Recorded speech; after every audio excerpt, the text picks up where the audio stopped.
Hi everybody, my name is Barry Schwartz and this is a Search Buzz video recap. Today is Friday, August 15th, 2014, and this is the search news we covered over at the Search Engine Roundtable at SERoundtable.com over the past week. First up, seems like there's a lot of Google algorithms going on. Some things are changing in the Google search results.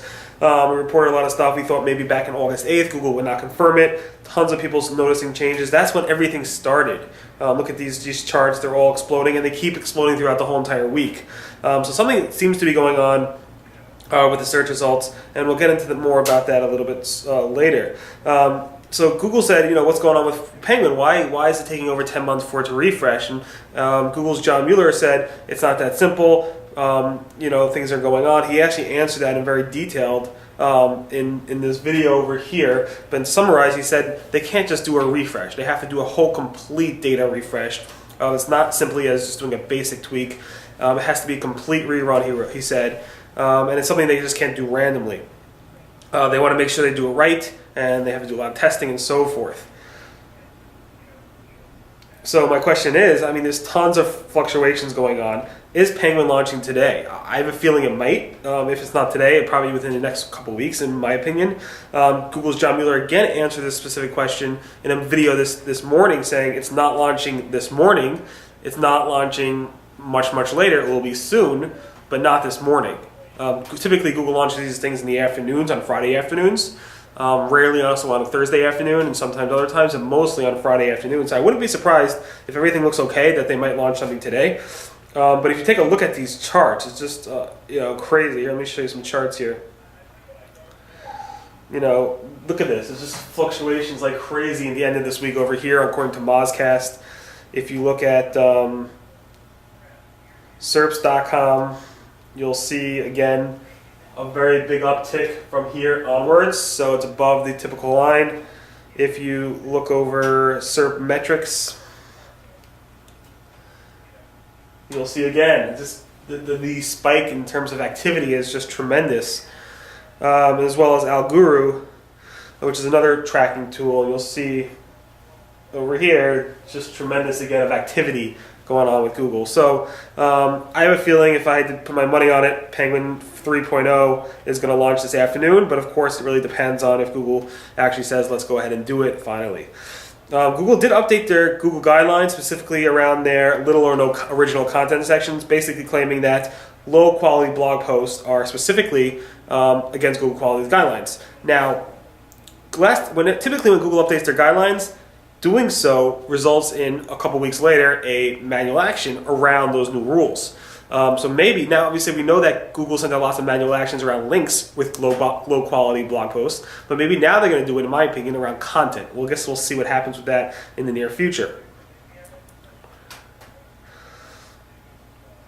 Google Webmaster tools started to do notifications for faulty mobile redirects. So we noticed this in June. They actually started showing this error to the searcher. So if you have a faulty redirect, you have a mobile website that if somebody goes to a search result, they do a search in Google, and if you click on that link from your mobile device, it would not take you to the actual page. It will actually redirect you to the home page. That's a faulty redirect according to Google. Now Google is starting to notify webmasters of these faulty redirects, saying, hey, stop redirecting people to your home page, redirect them to the mobile version of that specific page. And Google's sending out notifications about that.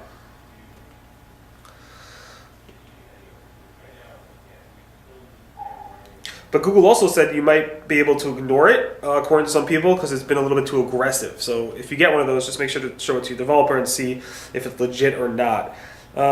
Google has actually color-coded the syntax around fetch for Googlebot, so now it actually has color coding, which makes it a little bit easier for programmers and coders to read, which is nice.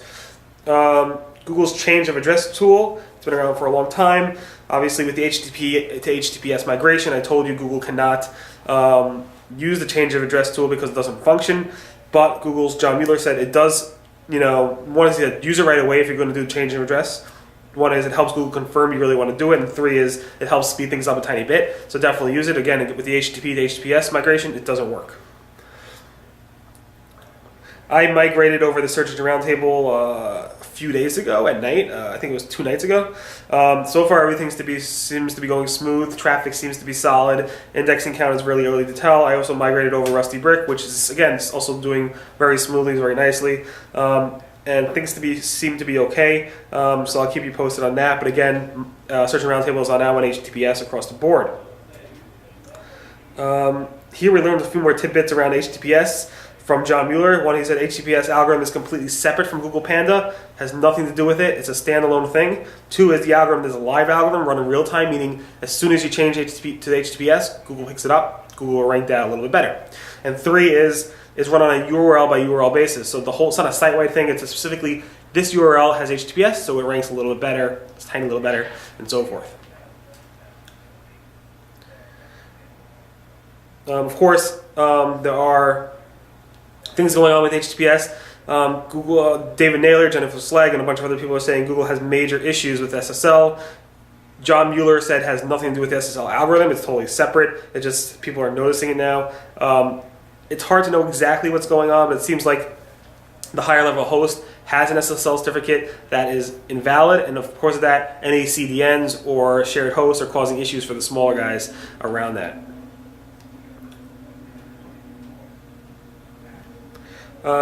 Also note, if you are going to switch over to HTTPS and using FeedBurner for your feed management, it doesn't support HTTPS URL, so you have to go ahead and do a user agent for the FeedBurner bot to show them an HTTP version.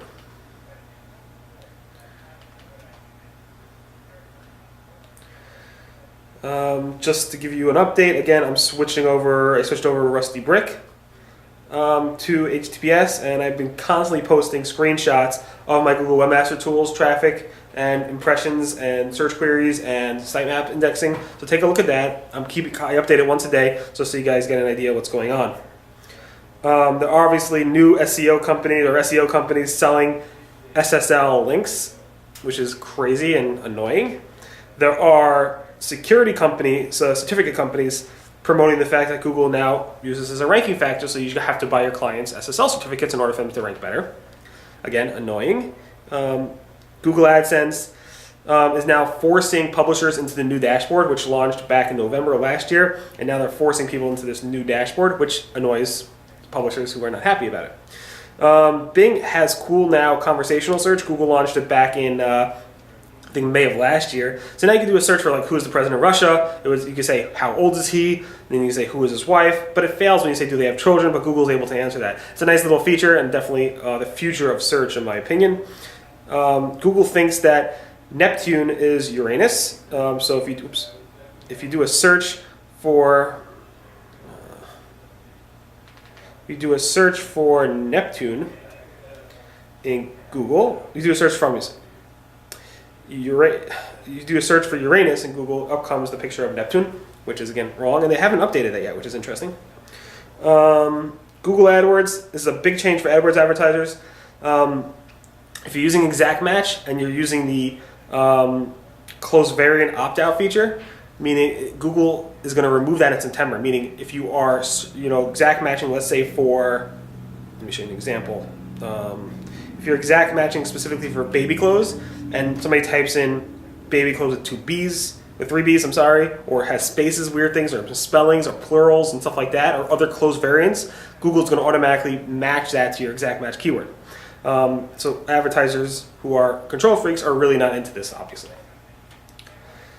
Google AdWords is promoting, obviously, their new shopping campaign, so they're actually going to promote everybody from, or upgrade everybody from Google product listing ads to Google Shopping, and they actually added this new tool to help you go ahead and do that yourself before Google pushes you that way automatically.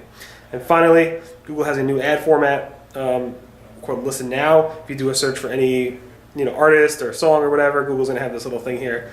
Listen Now, and this is going to actually provide a link to the different places you can actually listen to it. Google Play, Rhapsody, Spotify, as well as Beats Music. Anyway, thanks so much for listening to the Search Buzz video recap. A ton of news today. Sorry for going really fast. Crazy amount of meetings today. And everyone have a great weekend. Again, this is the search news we covered over at the Search and Roundtable over the past week. Today, again, is August 15th, 2014, Friday. And I have a feeling that Penguin's going to launch later today. Everyone have a great weekend. And I'll see you guys next. Bye.